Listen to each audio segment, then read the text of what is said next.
Typing எக்ஸாம்ல ஸ்பீடும் அக்யூரசியும் உங்களுக்கு ஒரு பெரிய போராட்டமாவே இருக்கா?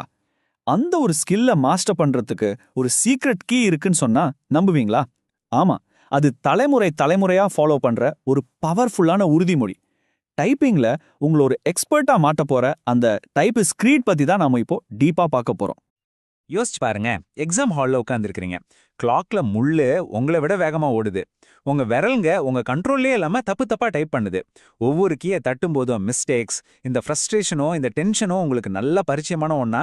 கவலைப்படாதீங்க, இந்த பிரச்சனை உங்களுக்கு மட்டும் இல்ல. ஆனா இதுக்கு ஒரு சூப்பரான தீர்வு இருக்குன்னு நான் சொன்னா, அதுதான் டைபிஸ்ட் ஸ்கிரீட், அதாவது தட்டச்சு செய்பவரோட உறுதிமொழி. இது வெறும் ரூல்ஸ் லிஸ்ட் கிடையாதுங்க, இது ஒரு மைண்ட் செட், வெற்றிக்கும் டிசிப்ளினுக்கும் வழிகாட்டுற ஒரு பிலாசபி.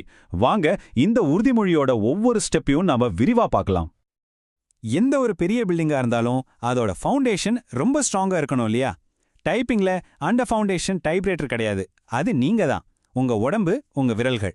சோ இந்த உறுதிமொழியோட முதல் பார்ட் அந்த ஃபவுண்டேஷனை எப்படி சரியா போடுறதுன்னு தான் நமக்கு சொல்லிக் கொடுக்க போகுது.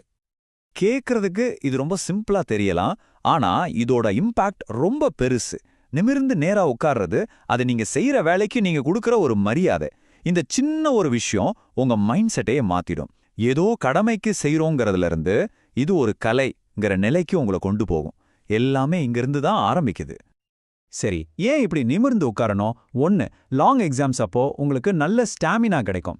உங்க பாடி டயர்ட் ஆச்சுன்னா அது நேரா உங்க டைப்பிங்ல மிஸ்டேக்ஸா வந்து விழும்.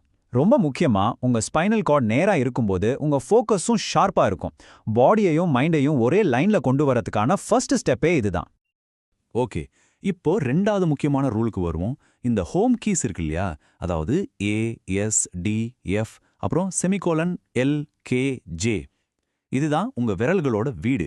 உங்க விரல்கள் கீபோர்ட்ல எங்க வேணா டிராவல் பண்ணிட்டு போகட்டும், ஆனா கடைசியில திரும்பி அந்த வீட்டுக்கு தான் வந்தாகணும். இதுதான் அதுங்களுக்கு ஒரு பெர்மனன்ட் சேஃபான இடம். இந்த ஹோம் கீஸ் ஏன் இவ்வளோ இம்பார்ட்டன்ட் தெரியுமா? இதுதான் மசில் மெமரியை பில்ட் பண்ணுது.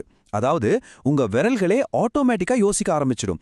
உங்க கண்ணு பார்க்காமலே கரெக்டான விரல் கரெக்டான கீயை தட்டும்.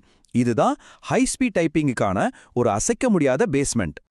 ஓகே, இப்போ நம்மளோட பிசிக்கல் ஃபவுண்டேஷனை செட் பண்ணிட்டோம். இப்போதான் அசல் மேட்ரே இருக்கு. மைண்டையும் ஃபிங்கர்ஸையும் கனெக்ட் பண்ற டெக்னிக்கை பார்க்க போறோம். உண்மையான ஸ்பீட் எங்கிருந்து தான் ஸ்டார்ட் ஆகுது? இந்த உறுதிமொழியோட ஹார்ட்டே இதுதான் சொல்லலாம். பிளைண்ட் மெத்தட், அதாவது பார்க்காமலேயே டைப் பண்றது. உங்க ஃபோக்கஸ் புக்ல இருக்கணும், உங்க விரல்கள் கீபோர்ட்ல இருக்கணும். இதுல ஒரு இன்ட்ரெஸ்டிங்கான டெக்னிக் என்னன்னா, லெட்டர்ஸை மெதுவா சொல்லிக்கிட்டே டைப் பண்றது. இது உங்க கான்சென்ட்ரேஷனை அதிகமாக்குறது மட்டும் இல்லாம உங்க பிரெயினோட பல பார்ட்ஸை ஒரே நேரத்தில் ஆக்டிவேட் பண்ணி உங்க லேர்னிங் ஸ்பீடை டபுள் ஆக்கும். இந்த உறுதிமொழியில நீங்க பிரேக் பண்ணவே கூடாத ஒரு கோல்டன் ரூல் இருக்குன்னா அது இதுதான். என்ன ஆனாலும் சரி, கீபோர்டை பார்க்கவே பார்க்காதீங்க. நெவர்.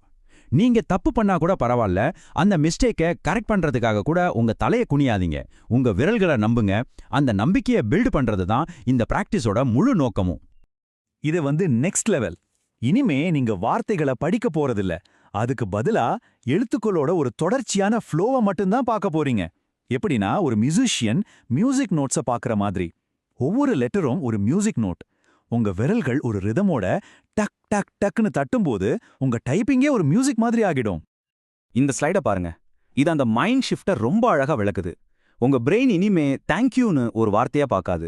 அதுக்கு பதிலா THANKYOUன்னு தனித்தனி எழுத்துக்களோட ஒரு சீரீஸா மட்டும்தான் பார்க்கும். இது உங்க பிரெயினுக்கும் ஃபிங்கர்ஸ்க்கும் நடுவில் ஒரு டைரக்ட் கனெக்ஷனை உருவாக்குது. இடையில எந்த ஒரு பிளாக்கும் இல்ல. ஓகே, நம்ம கிட்ட இப்போ பிசிக்கல் டிசிப்ளின் இருக்கு, கரெக்டான டெக்னிக்கும் இருக்கு. ஆனா இது எல்லாத்தையும் ஒன்னா சேர்த்து வைக்கிற ஒரு பவர் இல்லைன்னா எதுவுமே ஒர்க் அவுட் ஆகாது. இப்போ நாம இந்த பஸ்ஸோட கடைசி ஆனா ரொம்ப முக்கியமான பீஸ்க்கு வரோம். அதுதான் மைண்ட், அதாவது ஃபோக்கஸ் அண்ட் டிசிப்ளின். இத பார்க்க ரொம்ப சிம்பிளான ஒரு ரூல் மாதிரி தெரியலாம். ஆனா உண்மையா சொல்லுங்க, நோட்டிஃபிகேஷன்ஸ் வந்துகிட்டே இருக்கிற இந்த உலகத்துல இதுதானே ஃபாலோ பண்றதுக்கு ரொம்ப கஷ்டமான ஒரு விஷயம். நீங்க டைப்பிங் பிராக்டிஸ் பண்ணும்போது உங்க உலகம் அந்த புக்கும் கீபோர்டும் உங்க விரல்களும் மட்டும்தான், வேற எதுவும் உள்ள வரக்கூடாது.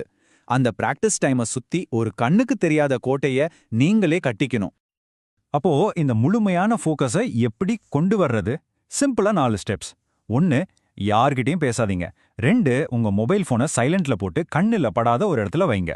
3, சுத்தி என்ன நடந்தாலும் அதை இக்னோர் பண்ண பழகுங்க. 4 உங்க மனச 100% அந்த டெக்ஸ்ட் மேல மட்டும் வைங்க. இது வெறும் டைப்பிங் பிராக்டிஸ் இல்லைங்க, இது ஒரு ஃபோக்கஸ் ட்ரைனிங், கிட்டத்தட்ட ஒரு மெடிடேஷன் மாதிரி. இப்போ புரியுதா? இந்த டைப்பிஸ்ட் ரீடுங்கிறது வெறும் டைப்பிங் பத்தி மட்டும் இல்ல, இது எந்த ஒரு கஷ்டமான ஸ்கில்ல கத்துக்கிறதுக்குமான ஒரு blue print. Accuracy, dedication, focus இதெல்லாம் தேவைப்படுற எந்த ஒரு கலையிலையும் மாஸ்டர் ஆகிறதுக்கான ஒரு ஃபார்முலா இது. எல்லா பக்கமும் டிஸ்ட்ராக்ஷன்ஸ் நிறைஞ்சிருக்கிற இந்த மாடர்ன் உலகத்துல இந்த அளவுக்கு ஒரு விஷயத்துல ஃபோக்கஸ்டா இருக்கிறதுங்கிறது தொலைஞ்சு போன ஒரு கலையா? ஒருவேளை இந்த பழைய டைப்பிங் உறுதிமொழி வெறும் எக்ஸாம்ல ஜெயிக்கிறதுக்கு மட்டும் இல்லாம நம்மளோட இந்த டிஜிட்டல் லைஃப்ல வர்ற சேலஞ்சஸை ஜெயிக்கிறதுக்கும் தேவையான சீக்ரெட்ஸை சொல்லிக் கொடுக்குதோ? நீங்க என்ன நினைக்கிறீங்க?